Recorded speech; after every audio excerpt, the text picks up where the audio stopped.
Hola con todos y todas. Esta es la quinta entrega de Crítica y Debate Contemporáneo. Ahora nos acompaña una amiga de la casa, Cristina Burneo Salazar, es profesora de la Universidad Andina, estudios en Maestría de Estudios de la Cultura y un doctorado en Literatura por la Universidad de Maryland, además de una instancia doctoral en la Universidad Católica de Lovaina.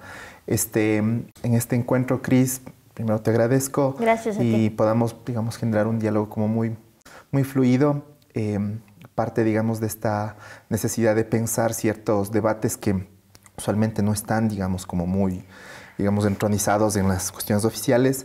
Y esta vez nos convoca un poco, Cris, poder conversar sobre esta instancia que es como muy, yo diría como muy amorosa en un momento dado, pero también como muy reflexiva, que es la literatura y el cuerpo. Entonces, partiendo de ahí, Cris, yo quisiera como discutir, conversar con vos, ¿cómo entender la literatura o las literaturas en el momento contemporáneo?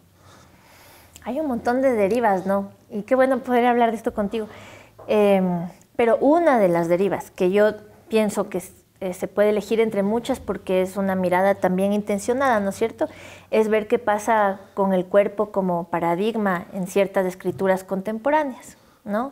Y a mí me parece que en las últimas décadas, no es de ahorita, pero ha empezado a haber una relectura, una revisión y una producción de ciertas escrituras, de ciertos textos, textualidades, que no solamente se dejan atravesar por el cuerpo, sino que lo quieren tematizar, lo quieren traer a la escritura, crear intimidades entre corpus, cuerpo textual, el cuerpo humano, otras corporalidades, ¿no es cierto? Entonces me parece que es una deriva bien interesante porque no solamente que se vuelve heterodoxa dentro de ciertas comprensiones de lo literario, sino que además dialoga con visualidades, con otras artes, que crea un adentro afuera de lo literario porque dialoga con lenguajes que van desde lo periodístico, la crónica, el graffiti, digamos, lugares inesperados donde está la escritura y se van configurando ahora en el presente y ponen ciertas nociones y comprensiones del cuerpo en el centro, ¿no? Esto suena bien abstracto, pero podemos ir hablando de dónde están, dónde las vemos. Eso un poco quería como preguntar, es decir, partiendo de que no hay una literatura, sino varias literaturas, partiendo de que hay cuerpos, ¿no? Cuerpo textual, lo que vos decías. Bueno, y en tanto cuerpo humano, por ejemplo, ¿qué cuerpo? ¿Qué cuerpo se narra? ¿Qué cuerpo se cuenta a la larga? Es decir, ¿qué cuerpo de algún modo, no se plantea el oficial, pero qué cuerpo está permanentemente siendo citado o tensionado, ¿no? Como tal. Entonces, ¿cuál es, digamos, ese tipo de cuerpo al que se apela, digamos, ¿no? Como tal. ¿Cuáles son, no? ¿Cuáles son? Un montón de corporalidades que aparecen en las escrituras. Estoy pensando, por ejemplo, en el trabajo de mi colega Karina Marín, que trabaja cuerpo y discapacidad en la literatura ecuatoriana. Entonces ella hace un proceso de exhumación, como ella llama su método de trabajo, volver a leer la novela ecuatoriana canónica, ¿no? Y encontrar ahí cuerpos, por ejemplo, y encontrar cuerpos que han sido considerados monstruosos, anómalos, ocultos, ¿no? Y, por ejemplo, buscar ahí los cuerpos que Pablo hoy llamamos Palacio. con discapacidad. No hay precisamente discapacidad, pero claro, cuerpos monstruosos, digamos. Uno de los textos que a mí me obsesiona de Pablo Palacio es La doble y única mujer. Por ejemplo, ir allá al texto y leerlo con esta corporalidad en el centro, a mí me parece que es inagotable. Ese cuento de Palacio es inagotable, ¿no? Con Karina lo hemos hablado mucho. A mí lo que me ha interesado ahí es mirar, por ejemplo, cómo encarnan cuerpo y lectura en ese cuento, ¿no? Cuando, si tú te acuerdas, La doble y única mujer, Sí.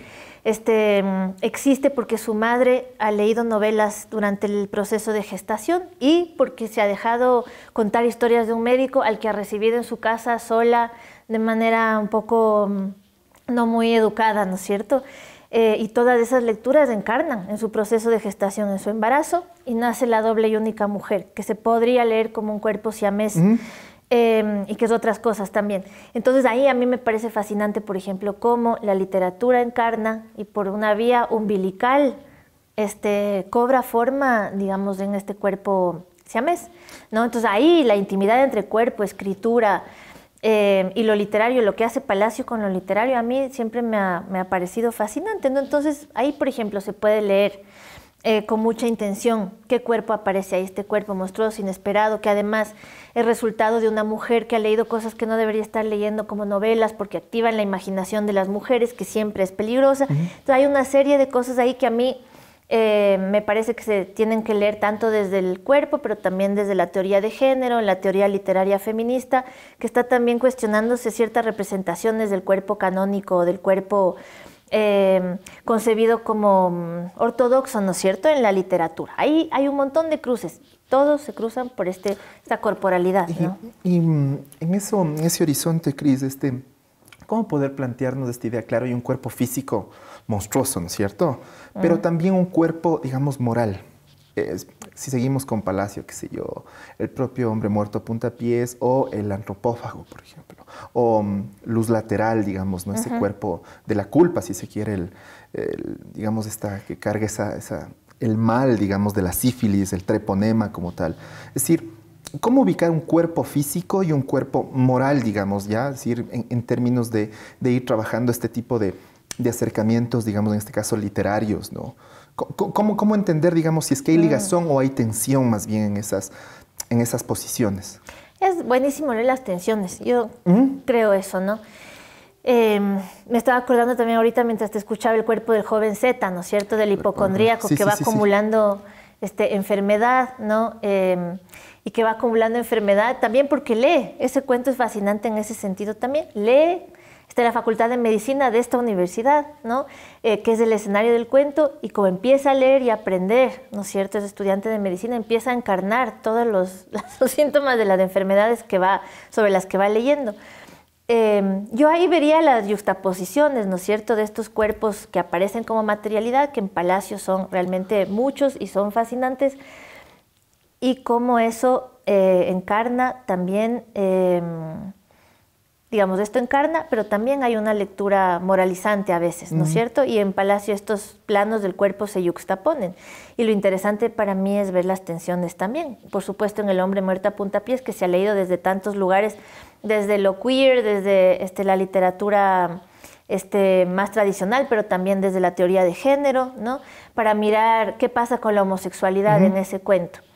¿Qué pasa con el chac, chac, chac, con esta materialidad acústica también que aparece en el cuento, que es perturbadora, ¿no es cierto? Las botas, ¿no? Cuando el cuerpo es violentado. Entonces, a mí lo que me parece más interesante en general, y Palacio es una literatura del cuerpo, no sé cuánto se ha leído así, pero realmente es central, crea estas tensiones, ¿no es cierto?, entre lo moral, llevar lo moral al límite, y también crear una especie de cuerpos como objetos también que acumulan lecturas morales o lecturas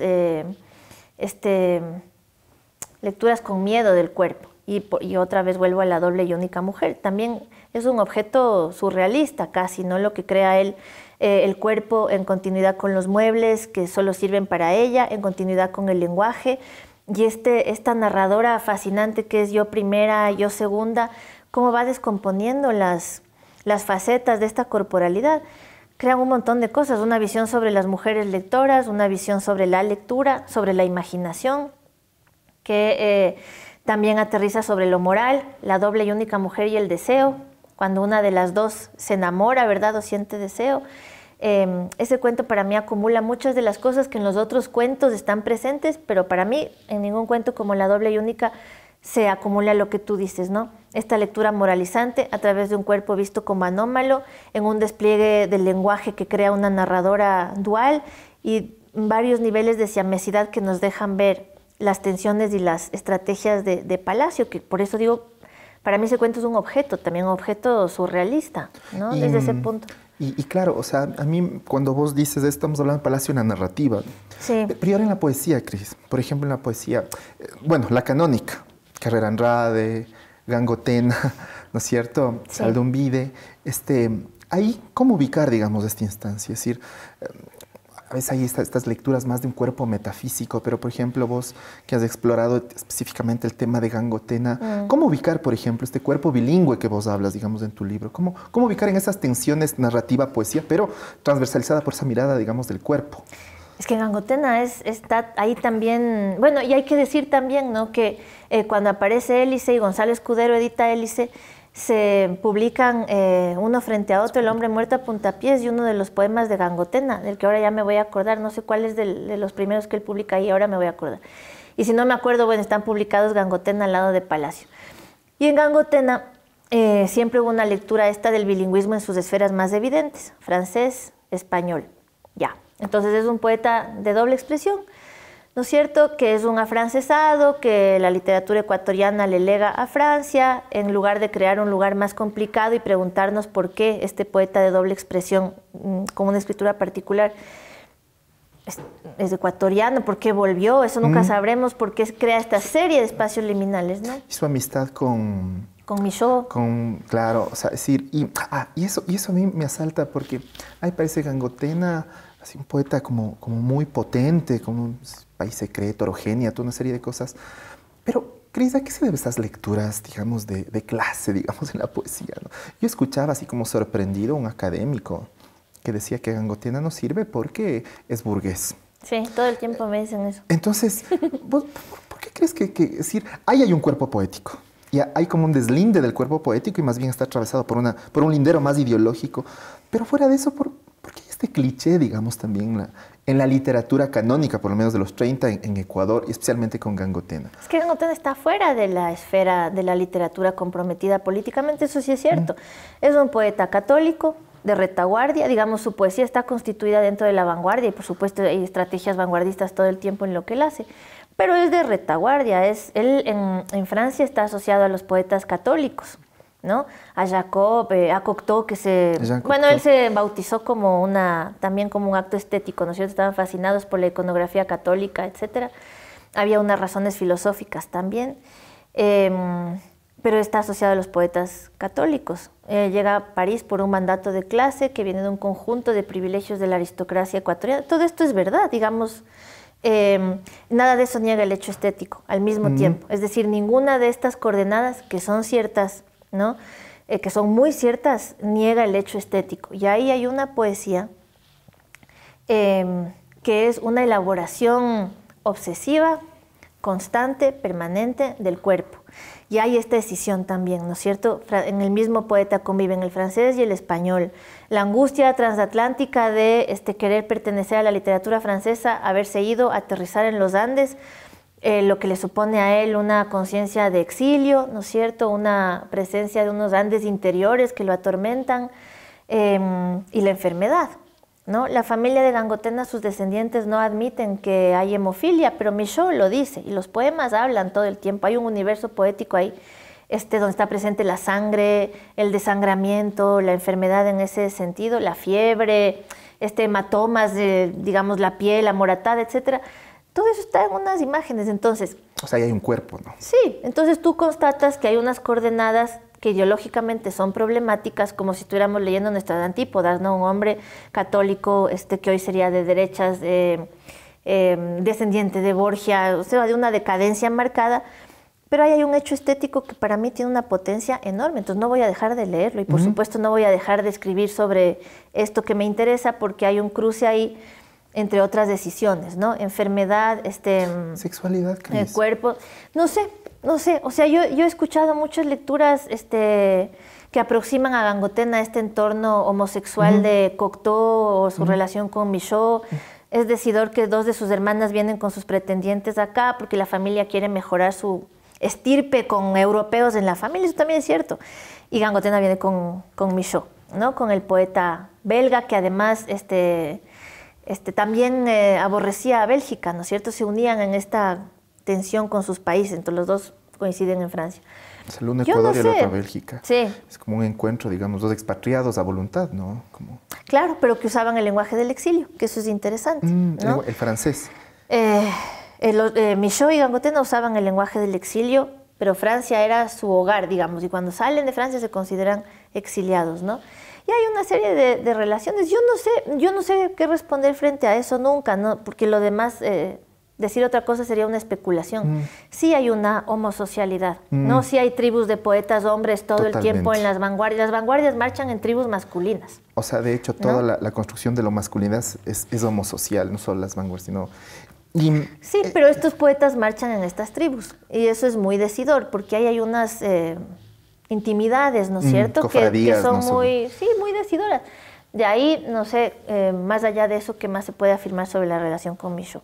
Y bueno, estamos hablando un poco de la literatura, los cuerpos y todo en la literatura canónica. Posteriormente a eso, digamos, pensando desde los 70 hasta la fecha, por ejemplo, ¿no? Es decir, el cuerpo como una constante, por decir, en términos de, no sé, de Chile, desde el propio, no sé, Bolaño, una gente, la idea de cuerpo y enfermedad, y ahora contemporáneamente, como más cercanas, digamos que es un poco, también lo convocaba esta idea de literatura y cuerpo en términos de cuerpos disidentes, pero también de cuerpos, por así decirlo, cruentos, crueldad, destrozo, desmembramientos y todo que sucede, digamos que está ahí como en una literatura. No digo que sea general, pero tal vez está ahí como en ciertas poetas, ciertos autores. Es decir, ¿cómo mirar este fenómeno? Es decir, cuál es un recorrido, por lo menos, que activa esta posibilidad, digamos, de lo cruento frente a lo otro, digamos, ¿no? Frente a las instancias, no sé si decirlo de algún modo, de la cotidianidad. Para responder eso, yo quisiera volver un poquito a Gangotena, porque no sé si me expresé claramente respecto de esta poesía del cuerpo, ¿no? La enfermedad, la hemofilia, sí crean una exterioridad respecto del cuerpo saludable, que es el cuerpo que le sirve al proyecto nacional. Entonces, Gangotena, que tiene hemofilia, que es aristócrata, que sí manejaba su hacienda, digamos, tenía ahí una actividad física, hay fotos, yo qué sé, pero que poetiza la enfermedad como un malestar existencial, que por eso se hermana con Artaud, que son poetas de la enfermedad, ¿no es cierto? Pero la enfermedad también como un malestar que va más allá de lo físico, aunque se exprese en el cuerpo, ¿no es cierto? La hemofilia, el sangrar, el uso de ungüentos de árnica en los moretones, todo esto está muy bien poetizado en Gangotena, ¿no? Entonces hay una poetización del cuerpo enfermo que genera un malestar y una exterioridad respecto de lo que Silvia Molloy llama la salud nacional. Para que haya salud nacional tiene que haber próceres, escritores y hombres, camaradas de bien. Sanos. ¿No? Benjamín Carrión, y sanos, porque tienen que ahí construir el proyecto nacional. Claro, y, dar a luz hijos sí. sanos, ¿no? La pareja maltusiana que necesita ser parte. Sí. Ah, bueno, ahí está, en tus términos. Benjamín Carrión, cuando escribe el índice de poesía ecuatoriana, dice, bueno, estos poetas afeminados que solo asisten al dancing, preocupados por la moda europea, no les vamos a incluir en la literatura nacional, lo dice textualmente. Y Gangotena no está en su índice de la poesía ecuatoriana del 36. Estos son cuerpos que quedan fuera. Entonces van quedando fuera con cuerpos de mujeres, con cuerpos indígenas, con cuerpos con discapacidad, con todos los cuerpos que no son los de los camaradas, los buenos hombres de la salud nacional, como le llama Silvia Molloy, que habla también de una norma paranoica que construye un género, ¿no es cierto?, que va a dominar el proyecto nacional, que es el hombre de bien. Entonces, Gangotena queda, por supuesto, fuera de esto, ¿no?, porque no sirve para el proyecto nacional, mucho menos si es afrancesado y escribe en francés. Y cuando llega al español, cuando vuelve a escribir en español en el 40, igual ya queda como en los márgenes del proyecto nacional y de la literatura nacional. ¿Qué pasa con otros cuerpos, dices tú, en décadas posteriores, ¿no es cierto? Creo que el cuerpo como tema, pero también como materialidad central y como paradigma de comprensión de lo real, se va reconfigurando permanentemente. Y llega, no sé, por ejemplo, al siglo XXI, lo que hablábamos contigo hace un rato y que ahora tengo muy presente porque lo estoy trabajando, que es la poesía, cierta poesía contemporánea, preguntabas tú, de otro signo, con la misma centralidad, la misma materialidad en el centro, ¿no?, que es el cuerpo. Tú decías desmembramiento, órdenes cruentos, ¿no? Y hablábamos de Antígona González, de este poema de Sara Uribe del 2012, que Sara escribe por encargo de una dramaturga para hablar de México, y sucede justo la masacre de Tamaulipas del 2010, donde 72 migrantes son ejecutados, entre esos migrantes ecuatorianos, lo cual nunca nombramos, ¿no es cierto? Y la poesía empieza a ser otra cosa, con la misma materialidad, pero a estos cuerpos les pasan otras cosas, que están en tránsito, que están en procesos de migración, que están caminando entre fronteras. Entonces, si en Gangotena había una ruptura absoluta con su orden circundante, con el orden de lo social, aunque no está totalmente sustraído, hemos hecho una lectura también muy malintencionada de Gangotena a veces, ¿no? Pero de todas maneras, estas escrituras de ahora sí interpelan directamente al Estado, a la violencia, al mercado y a lo que colabora entre estos elementos, ¿no? Entonces, en Antígona González, sí, por ejemplo, es un poema que yo tengo siempre muy presente porque nos permite leer un montón de lo que pasa, no solamente en lo real, en lo social, sino qué significa escribir hoy, en el siglo XXI, que no sé si era la pregunta que tenías en mente, pero sí hay ciertas escrituras que toman esta deriva de interpelación fuerte desde algo que se construye como fuerza poética y que ahí haya una fuerza política. Por ejemplo, este poema del que estábamos hablando antes de Antígona González. Sí, porque o sea, tal vez, digamos, poniendo así en un tándem, ¿no? Es decir, en Antígona González vos tienes claro, voy a utilizar tal vez como una estructura muy básica alrededor, pero digamos, hay una forma, digamos, ahí de contar, porque cuenta, es decir, pero también hay un contenido alrededor de un problema muy fuerte que nosotros vamos viendo permanentemente, que son, bueno, los asuntos del narco, el asunto del narcoestado, el asunto de las masacres, los asesinatos, pero esta nueva, digámoslo así, forma de escritura en el momento contemporáneo más bien es como para problematizar, Cris. ¿Crees que hay un principio, digamos, como parte de un borramiento del género puro?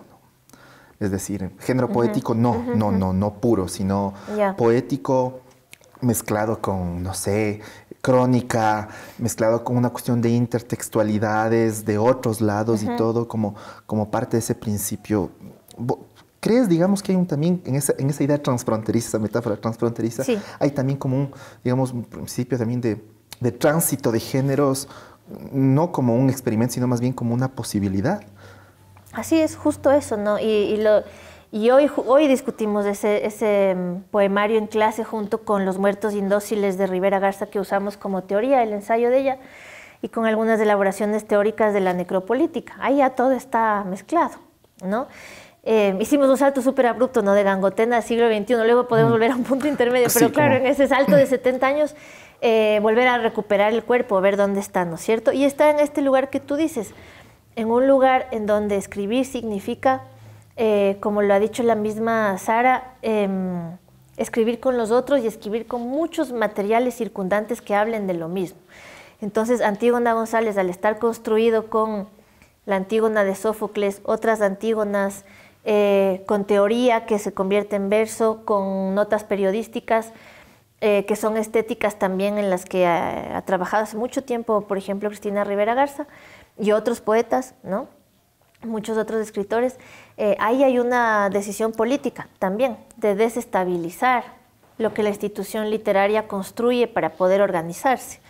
Y eso a mí me parece bien interesante, ¿no? No porque sea nuevo, no porque solo lo hagan ellas, sino porque es una afirmación de que escribir hoy supondría también tratar de extremar los lenguajes para poder narrar lo que tú describías, la crueldad, ejecuciones en masa, feminicidios, todas las muertes que produce el Estado, las muertes que produce el narco, ¿no?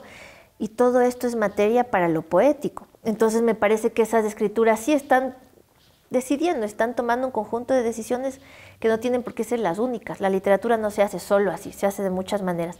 Pero es una deriva que a mí me interesa porque está presente el cuerpo, porque está politizada la palabra poética y porque se está reflexionando mucho de qué significa escribir hoy sin sustraernos de la realidad en que vivimos, que Marina Garcés ha llamado condición póstuma, que Achille Mbembe llama el orden de la necropolítica en que estamos nosotras inmersas, ¿no es cierto? Que ciertas derivas de la teoría crítica hoy reconocen como un momento ya sin retorno. Algo tiene que pasar en la escritura poética también. Esa es la pregunta que yo me quiero hacer y por eso leo estas literaturas, ¿no? Pero, digamos, en lo que vos explicas, ¿qué, por así decirlo, qué importancia tiene en este caso no solo el cuerpo, es decir, uno puede decir el cuerpo en abstracto, ¿no? O el cuerpo concreto. Ya, yo más bien diría tal vez un cuerpo como muy, no sé si puntual, esta es tal vez la pregunta. ¿Es el cuerpo femenino donde se reinscriben o se inscriben nuevamente, digamos, estas poéticas, pero tomando en cuenta todos esos contextos que de algún modo plantea, decir, la realidad? Es decir, ¿sabes? Cuando uno habla de realidad, habla de todo y nada a la vez, digamos, ¿no? Es decir, pero en este caso, ¿cómo plantear, digamos, la instancia del cuerpo femenino ya en estas reescrituras? no sé, estaría bien dicho reescrituras, no sé si te pregunto. Sí, escrituras que son ensamblajes también, son como montajes, ¿no? Se aproximan mucho, son artefactos. Sí, eso en Antígona González, si tú lo ves desde así, está hecho de muchas citas, montado, y además el artificio está develado al final. O sea, está sugerido todo el tiempo y develado al final. Esto es lo que hice, este es un montaje, y el montaje es visible, ¿no? Y esos artefactos a mí me parecen muy interesantes porque también dicen algo muy grave, grave en el sentido muy decidor de la realidad, ¿no? Muy expresivos, son muy expresivos, eso es lo que trataba de decir. Entonces ahí sí hay unos cuerpos que hablan de manera distinta a otros cuerpos, y los cuerpos de las mujeres siempre hablan de manera distinta. Me parece que esto es más claro en un poema, por ejemplo, de un poeta mexicano que se llama Mijaíl Lamas, que se llama Mapa de los feminicidios en México. El poema lo que hace es presentar primero el mapa de la Ciudad de México, me parece, y todos los puntos, marcados los puntos donde las mujeres son asesinadas, ¿no? Y a continuación despliega 3 secciones con 3 voces distintas. La primera es una constatación de las muertes, la segunda parte, si mal no recuerdo, es la palabra de los otros, los que niegan la violencia del feminicidio, por ejemplo, y la tercera dice, ¿quién puede hablar de esto? ¿Quién puede decir estas palabras? Me pregunto si soy yo quien debe decir estas palabras. Y el último verso es, creo que sería peor guardarse estas palabras. Entonces, toda la poesía esta que me interesa ahora es muy metarreflexiva también, ¿no? ¿Qué hace la poesía hoy? Yo, un poeta hombre, soy el que tiene que hablar sobre esto y dice, sí, voy a poetizar los feminicidios para nombrarlos, para que se visibilicen. Porque como tú preguntabas, el cuerpo de las mujeres sí habla de otra manera porque ha sido vulnerado de otra manera y en el presente es vulnerado de maneras inenarrables. No solo el cuerpo de las mujeres, pero es vulnerado de maneras muy específicas, muy concretas, ¿no? Tú te referías al cuerpo femenino. Los cuerpos trans, por ejemplo, los cuerpos sexualmente disidentes, los cuerpos intersex, son violentados de maneras también muy particulares, ¿no? Son los dictados de Bolsonaro, de Trump hoy. ¿Y qué eso que tiene que ver con la poesía? ¿No? ¿Qué hacemos con eso? Digamos, ¿la poesía va a absorber esa pregunta o no?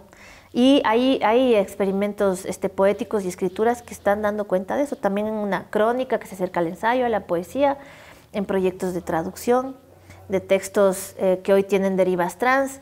Hay un montón de preguntas ahí que tienen que ver con la diversidad de los cuerpos, como tú dices, no con la idea hegemónica o canónica o armónica de cuerpo, abstracto. Además, el cuerpo siempre es concreto, lo que tú decías. Sí, ¿no? Y todo esto, digamos, es como llevarnos como a pensar con 2 ejemplos concretos, que me parece que también es como parte de un principio de apropiación en la deriva, en la violencia de la poesía o de la voz poética, en el caso de Antígona González y Cristina Rivera Garza, como hiciste leer el texto de La Reclamante. Porque ahí son 2 mujeres, o sea, son muy potentes, son 2 mujeres, la voz poética es femenina y son 2 mujeres que de algún modo interpelan, ¿no? En La Reclamante al presidente, a Peña Nieto, y en Antígona González a buscarle a su hermano, ¿no? A Tadeo, digamos, pero es como interesante ver, son 2 mujeres interpelando y tal vez de algún modo haciendo un principio de trastocamiento, no recibiendo, digamos, el poder brutal, sino interpelando las 2. Sí, puede ser en ese horizonte. Totalmente, y son mujeres las que están haciendo eso. Antígona González sale a buscar a Tadeo, ¿no es cierto? Es el hecho que se documenta en el poema de Antígona González, y en ese sentido también la poesía que a mí me interesa mucho ahora es la poesía documental. Hoy discutíamos eso en clase, se acerca más al cine documental que a cierta comprensión de la poesía. A la antropología, digamos, una cuestión así. Vos le verías o a ciertos relatos, digamos. E incluso interdisciplinariamente. ¿sí? No, claro que es instancia, podríamos decir una antropología poética, digamos. No sé. Pero sí hay unos relatos ahí que coinciden con salir y verificar algo del mundo. No sé si a eso te refieres, si no es poesía de escritorio en todo caso. En tal caso no es verificar tampoco, porque me parecería también como muy, digamos, poco humilde, ¿no? La poesía verificando el mundo, sino más bien... pero sí constata la violencia, tal vez no verifica, pero sí constata. O tal vez entiende y muestra, de algún modo exhibe. Es decir, pero tras haber constatado, porque insisto en eso, porque ahí está su valor documental también, ¿no? Solo por eso. Ya, habíamos dado como un salto abrupto, ¿no? Entre la literatura canónica y el siglo XXI. En ese intersticio, yo pensaría, por ejemplo, las literaturas producidas en los momentos de las dictaduras en Latinoamérica, ¿no? Es decir, ¿qué diferencia, digamos, con relación ahora en tanto el cuerpo?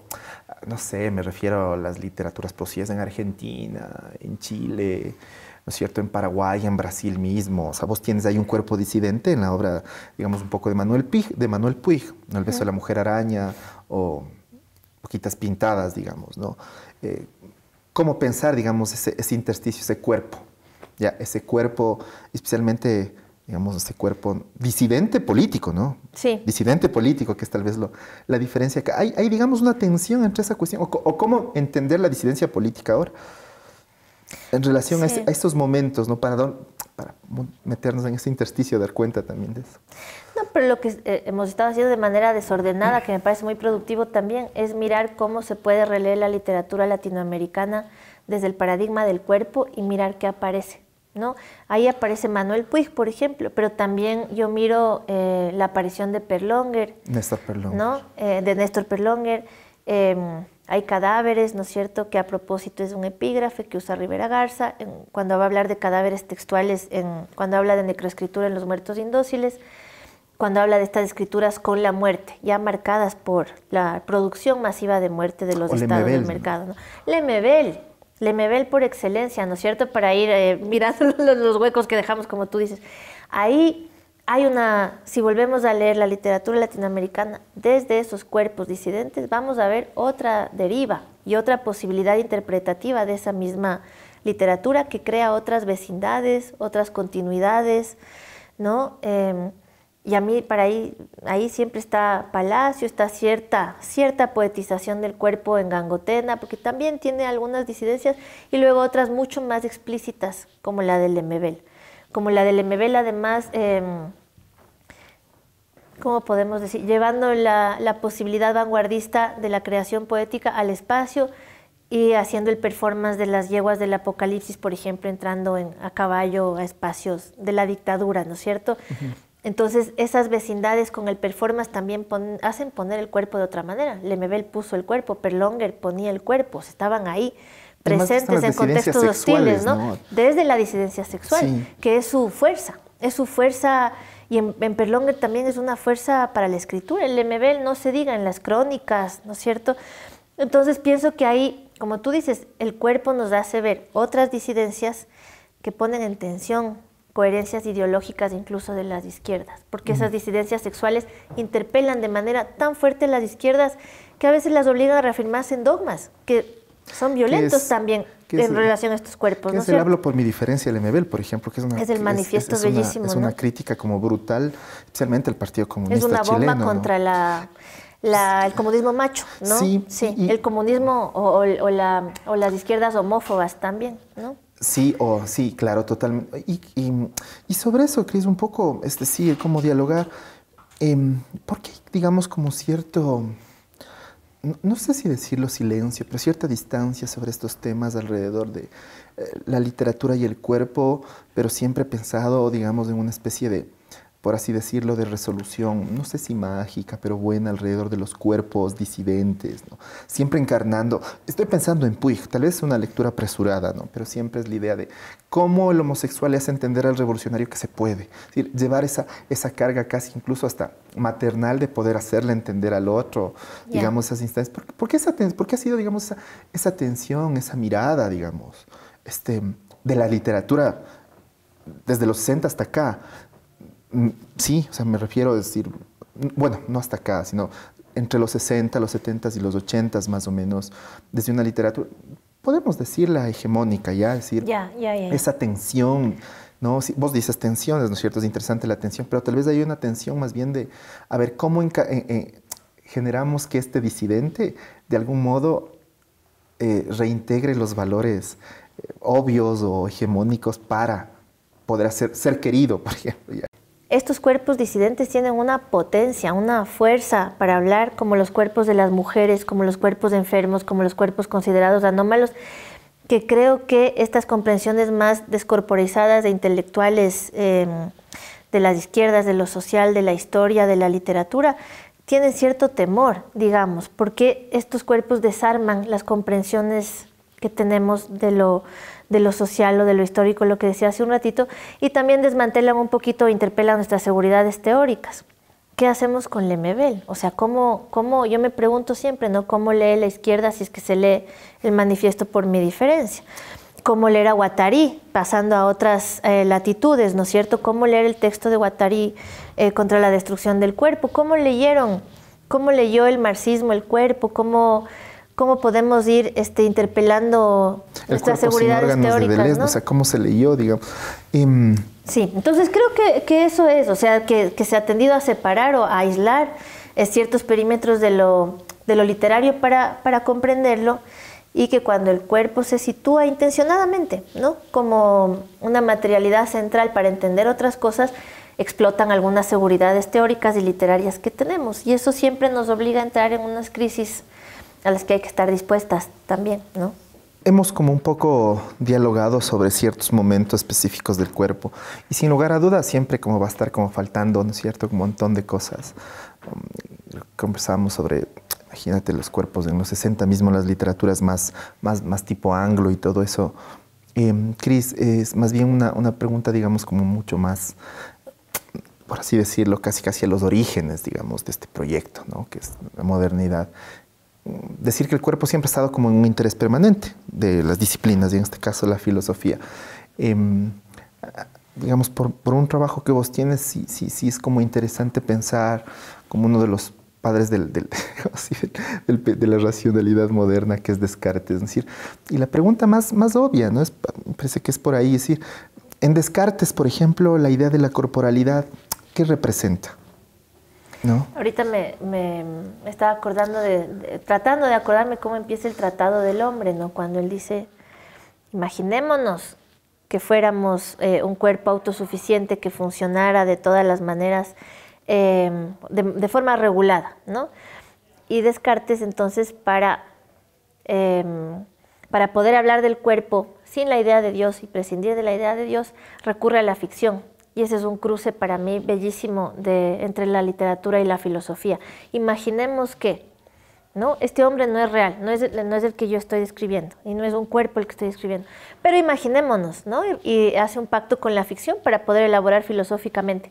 Para mí eso es un momento bien importante, porque eso le permite después no ser excomulgado, ¿no es cierto?, en estos dilemas que él tenía. No quería ser castigado por sus elaboraciones filosóficas. Ni perder los favores en la corte, ¿no?, las prerrogativas que tenía Descartes. Entonces a mí esto me había llamado la atención, porque sí, Descartes sí está pensando en el cuerpo, pero está pensando en el cuerpo como una máquina perfecta, ¿no es cierto? Quiere entender que esta máquina perfecta incluso es capaz de procesar las emociones, el miedo, el dolor, la alegría, por medio de lo que él llamaba los espíritus animales. Entonces hay una comprensión mecanicista muy obsesiva, incluso muy fuerte del cuerpo, ¿no?, que alguna literatura, que por supuesto no es la literatura canónica de Descartes, hace coincidir con el luto de Descartes por la pérdida de su hija. Entonces ahí hay una relación muy interesante entre trauma y creación científica, ¿no? Me parece interesantísimo. Ante la imposibilidad de tramitar el duelo, de procesar el duelo, la elaboración filosófica, científica, ¿no? Por ahí fue el trabajo que yo empecé. Pero, y en esto puede ser como un poquito más, digamos, ¿no?, me interesaría pensar, decir, la pérdida de la hija de Descartes, ¿qué le posibilita a él? Claro, ¿por qué importa? ¿Qué relevancia tendría, no es cierto? ¿Qué edad tenía la hija cuando 2 o 3 años, Francine, no me acuerdo ahora. Muy chiquita, ¿no?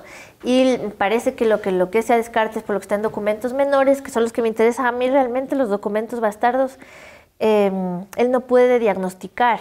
Este gran hombre de ciencia no es capaz de diagnosticar la enfermedad de su hija y la pierde, ¿no?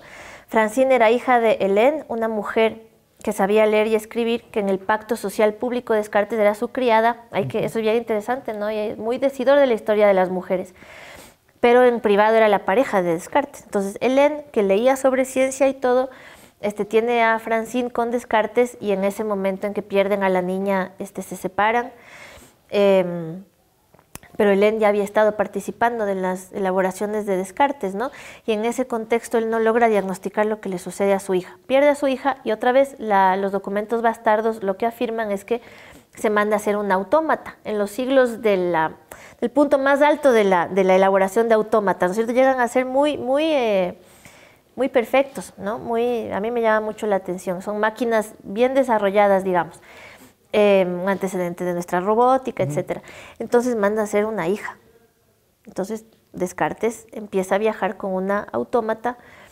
Parece que manda a hacer el rostro con un artista ceramista de Ámsterdam, ¿no? Y empieza a construir a su hija ante la imposibilidad de procesar el duelo. ¿Qué dice eso de un hombre de ciencia? ¿Qué dice eso del hombre de ciencia, no? Y en ese momento empieza, curiosamente, Descartes a hacer muchas disecciones en animales y también vivisecciones. Es decir, de animales muertos, de animales vivos y de seres humanos muertos. Por supuesto, los cuerpos más disponibles eran los de las mujeres. Entonces, empieza vivisecciones y disecciones. Entonces, parece que hay una práctica de anatomía comparada en ese momento que a mí me interesó mucho, que consistía en abrir un cuerpo humano muerto y un cuerpo animal vivo y comparar los órganos, ¿no? Entonces, en esto que era anatomía comparada, empieza a aparecer el cuerpo de otra manera para la ciencia, ¿no es cierto? Se empieza a convertir en un objeto cada vez más distante de la propia subjetividad. Y parece que Descartes lo hace de forma obsesiva tratando de entender qué había sucedido con Francine. Pero como no solemos ver las marcas subjetivas como el trauma en relación con nuestras producciones o lo que hacemos, ahora este emparentamiento a mí me ha parecido interesante. Entonces, lo que yo empecé a hacer es mirar cómo el hombre de ciencia funciona al volver objetos a otros cuerpos para entenderse a sí mismo, ¿no? Y en esa deriva está siempre presente la muñeca de Descartes, que tenía una muñeca y que supone un síntoma bien decidor del trauma y de este duelo. De este duelo y de la necesidad que tenía él de resolver intelectualmente esto que había pasado y de no poder hacerlo. Entonces, por ahí fue el trabajo que yo hice, o sea, por eso le llamé Descartes padre. ¿Qué pasó con la hija de Descartes? ¿No? Claro, y es como entender tal vez como genealógicamente el nacimiento de esta idea de un cuerpo como órgano, ¿no? De un cuerpo no social, sino más bien un cuerpo médico. Un cuerpo medicalizado, es decir, el órgano cómo funciona, en tanto ya no es la morada, digamos, del alma, sino más bien es como el órgano humano como un engranaje. Es decir, esos nacimientos. Y ahora, pensando en Descartes, ¿vos crees que hay una posibilidad de diálogo entre la apuesta de Descartes en términos con estas cosas de ahora, más contemporáneas? Es decir, esta idea del duelo, por ejemplo, que está presente, digo, tal vez en Antígona González o en la propia Rivera Garza, este duelo, digamos, ¿no es cierto?, como muy potente, y este duelo de Descartes, digamos, ese cuerpo, digamos, del XVI y este cuerpo del siglo XXI. Ves un vaso comunicante. O sea, puede ser una pregunta a la Limón, pero sí quisiera hacer como, porque vos eres un poco aquí la que tira, digamos, estas líneas, ¿no?, que parecen importantes. No siempre funciona, pero bueno, veamos. Yo lo que pensaría es que, o sea, a mí me interesó leer el duelo de Descartes así. También pensando que es una interpelación a la comprensión racional de la producción científica del mismo Descartes. Claro. Y de la obra filosófica de Descartes. Es una interpelación en el tiempo que parte, sí, de una comprensión contemporánea a la que contribuyen estas escrituras como las que acabas de mencionar, que ponen en valor otras dimensiones de lo humano con las que podemos pensar y construir, como el duelo, como interpelar el duelo. ¿Qué es el duelo? ¿Qué sucede? ¿Qué pasa con el dolor? ¿Cómo politizamos nuestros afectos, etcétera? Eso pasa hoy, ¿no es cierto? Y tal vez yo tuve un contagio ahí y dije, bueno, de todo esto que me interesa de Descartes y el cuerpo e interpelar la racionalidad desde la que siempre hemos comprendido, ya sabemos lo que ha pasado con el sujeto cartesiano, etcétera, donde todo está en control, esta máquina está en control, esta máquina racional que funciona de manera armónica, una comprensión del cuerpo bien hegemónica también. Pero ¿qué pasa cuando eso se quiebra en el propio filósofo? ¿Qué pasa con el trauma o el duelo del filósofo? Era la pregunta que yo me hacía, seguramente, sí, como tú dices, ya contagiada de estas puestas en valor de otras formas de pensar que, por ejemplo, incorporan el dolor o el trauma en lo que hacemos. Y ver qué le pasó a Descartes desde el siglo XXI y hacer una lectura absolutamente anacrónica también, ¿no es cierto? Que fue lo que intenté hacer porque es un tiempo pasado muy antiguo, digamos, que yo traté de leer desde ahí, la muñeca y el duelo. Un poco para ir como cerrando, finalizando, Cris, lo que has dicho me queda como sonando esta idea del humano, del duelo, para volver, digamos, como al tema que se ha expandido como de manera a mí, pareció muy importante todas estas cosas y dan ganas de seguir, pero esta idea de pensar, la literatura es, digamos, una especie, digamos así, por así decirlo, de política del humano. Sí, la literatura, la poesía es en este caso una especie así de representación específica del hacer hablar al cuerpo, a las cosas, en este momento. Estas escrituras sí son, creo, una exposición del cuerpo, ya ni siquiera la representación, y esto le debo mucho a las discusiones que hemos tenido con los estudiantes en estos años sobre literatura y cuerpo, ¿no? Es una exposición del cuerpo y de los cuerpos que tú describías, que son los cuerpos no hegemónicos ni en su forma, ni en su funcionamiento, ni en su posición en lo social, porque parece que habláramos de manera separada de la subjetividad. Pero estos cuerpos encarnados, que encarnan, ¿no es cierto?, subjetividades, en las escrituras que hemos mencionado, son una exposición de ese cuerpo que está hablando, de la violencia, del necroestado, de los desplazamientos forzados, de las migraciones, y en definitiva, para que no parezca que solo son tematizadas estas cosas, esas son nuestras condiciones de vida. Es la condición humana contemporánea. Y eso no se puede eludir, me parece a mí, ¿no? O sea, yo por lo menos quiero pensarlo. Claro, Achille Mbembe decía, son mundos de muerte. Tal vez son mundos de muerte. Cris, agradeciendo mucho, digamos, por tu visita, por tus diálogos, digamos, por esa posibilidad de poder encontrarnos. En ese sentido, agradecemos igualmente a la institución y nos vemos la próxima entrega. Gracias. Chao. ¿Quién va a detenerte? ¿La muerte, la edad o la idea? ¿Quién va a detenerte? ¿Quién va a detenerte? ¿La muerte, la edad o la idea? ¿Quién va a detenerte? De tanto que siente eufórica, antes que histérica, histórica, de tanto encanto, pictórica, de tan gustosa, rica, tan quimérica, fabrica, hormona, calienta, lubrica, hasta los maricas, hechiza, satírica, a veces le da besos a Dios por unos pesos a vos. Gracias por ser como sos y te va, la salida te indica, irónica, es una estética con poética, con la base que suena y cinética y simpatiza con el tipo de tu lírica, pero a vos ni te ubica, te desubica, sube acá y sube acá, wow, hacia adivinanza gitana.